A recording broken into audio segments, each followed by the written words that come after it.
And joining us now to talk about this and the other big stories happening in Washington right now is Congressman Steve Cohen of Memphis. Congressman, welcome back to Live 9. Good to see you as always. Nice to be on Live at 9. This latest terror threat that we're hearing coming out of Pakistan, does this surprise you at all, especially in connection to their involvement with Osama bin Laden?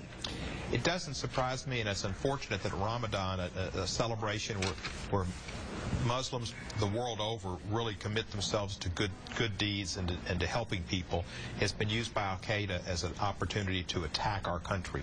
So we need to be on alert. Pakistan is one of the most serious places for American intolerance, and Al-Qaeda is strong there. All right, and other international news, what is with the rift with Russia? Where do you see that going? Do you even see it as a rift? It's a big rift. Putin is a very egotistical, power-driven man. And when I visited Russia, that country is one that is not a country that's good on civil rights, human rights.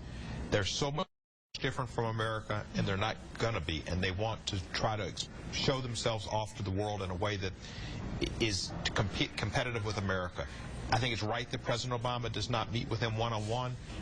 I would question even our participation in the Olympics. Sochi is such an important place to Putin, and he's so desirous of having a major event. As long as he keeps Snowden, we ought to take something from him. Involving the situation with Edward Snowden, where do we stand on that? And his father, Snowden's father, says he believes his son, if one of these days he does come back to the U.S., Congressman, would not be able to get a fair trial in this country. Do you see that as being the case? I think he can get a fair trial, but I think he'll be found to be, I suspect he'd be found to be guilty. He was put in a position of trust. When you're in a position of trust with documents that belong to the United States people and concern United States security, you don't have the opportunity to be a cavalier individual and release them because you think they need to be released to the world. This has hurt us in our opportunities to protect our public from China, from different countries in the world. But he's given China and Russia, I believe, our secrets. He's certainly got the potential to do it. Whether or not what the NSA was doing was entirely correct in keeping with what the Patriot Act allowed them. And I voted against the Patriot Act, and I think the NSA needs some corrections. There are methods by which you can go about improving the system without releasing them to our enemies. He should not have done that. Let's talk about when we go back to Washington, the big push to defund President Obama's health care reform.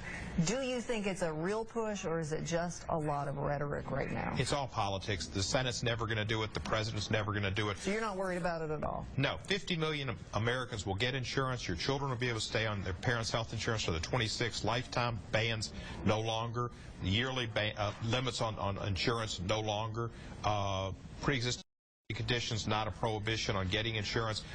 Affordable Care Act is going to help bring down costs in the long run. You'll get rebates if your insurance company takes too much in profits and advertising and salaries. It's insurance reform on steroids. It's a good thing. So, Congressman, why aren't we seeing more things getting done in Washington, D.C., especially when you look at approval ratings of Congress? For the first time, they are reportedly at their lowest level in years, if not perhaps ever. Why isn't more being done, you think? Well, I think it's obvious the problem.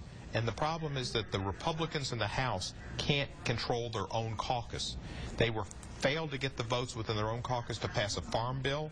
They failed to get the votes to pass a THUD bill, which is Transportation and Housing and Urban Development. When you can't get the votes in your own caucus, how can you expect to work with the other party in your House, the Senate, and the President? Speaker Boehner's got a problem. Moderate Republicans have left the House. The Tea Party people elected in 2010 and 2012 are not experienced. They don't know how to work in the system to achieve legislation. They're there to block legislation, to be anti-government, not to pass legislation and help people. But are Democrats doing enough to reach across the aisle so there can be some possible compromise? There's no place for them to compromise. They want to eliminate the Affordable Care Act. They want to eliminate Dodd-Frank, which would protect us from another economic meltdown that almost brought the world to economic disaster. They want to eliminate rules and regulations in such a way that one house of Congress can stop rules or regulations that go into effect that protect consumers and protect our environment from going into effect. They want to destroy government. I do not, and Democrats do not. We think government is a force that can help bring about improvements in people's lives, gives them opportunities through education to get into the middle class and live the American dream, to provide health care where it otherwise doesn't exist, with community health centers and opportunities, and that government funds the National Institute of Health. That's important for all of us in protecting us against disease. Real quickly, just this week, administration came down on the Harahan project. What's up with that? It's going along really in wonderful fashion. It's one of the best Tiger grants that the Transportation Department has seen. Secretary Fox was very enthusiastic about his visit to Memphis. We were happy about getting that Tiger grant, $15 million through the Main Street to Main Street project and the Harahan Bridge. We hope to get another one. Mayor Wharton and I went to Federal Express Hub with Secretary Fox and to the BNSF rail line. He knows Memphis now. He knows D'Angelo Williams. That's something we share. He's in Charlotte barbecue? now. Well, he got barbecue at the rendezvous, and he got a D'Angelo Williams car. And very quickly here, Congressman, where do we stand with more support to help those who happen to be homeless in the city of Memphis? We recently announced a grant through 2 different agencies. We have a lot of homeless in Memphis. Many of them are veterans. We need to do all we can to help the veterans and the homeless in general. That's important to just humanity, but it's also important to the city. It's a city of good abode. And if the city of good abode doesn't care about everybody, including the homeless, we're not the city of good abode. All right. Thank Congressman you. Steve Cohen, glad to have you back on Live at 9. Thank you to be back, AC, and MBC, not Mississippi Boulevard. Yeah. Hey, there you go. I'll take that. I'll take that linkage.